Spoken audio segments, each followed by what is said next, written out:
Well, much of Northern Europe at the moment is experiencing a pretty big cold snap with temperatures far lower than you'd expect for the start of April. And as a result of that, put simply, that warning that we've had from the grid operator here in France is the concern that the demand on Monday morning could simply outstrip the supply. And if that was the case, it would mean that France would have to import energy from elsewhere, and that could be at a higher cost.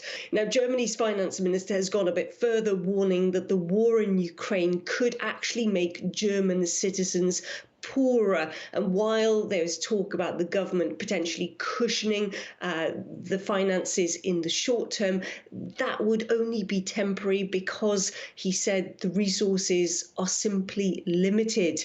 Meanwhile, if we look at the UK, there is a major cost of living crisis there over energy prices, and that has been spilling over into demonstrations across the country over the weekend. The average household bills for energy, that's electricity and gas, has already gone up to around £2,000 a year, and it is expected that that will increase even further up to £2,600 a year by October, and people are not happy. Boris Johnson!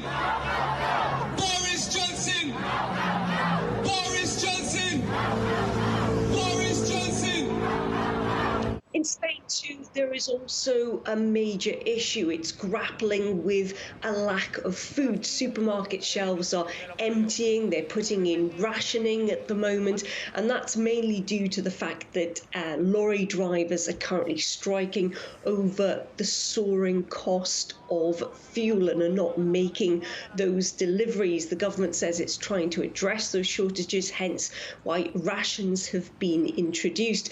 But all of this, of course, could be about to get worse. We know that the EU says it's preparing new sanctions. This particularly comes in reaction from those scenes over the weekends as to what happened in Bucha. That's been described by the EU as haunting atrocities. But the reality is Russian gas and Russian energy in general, which up until now has been absolutely off the table because countries like Germany rely on it so much. We're now hearing from some German ministers that it may be the time to address that. So it could be this week that we find out whether or not Russian energy will be part of those sanctions.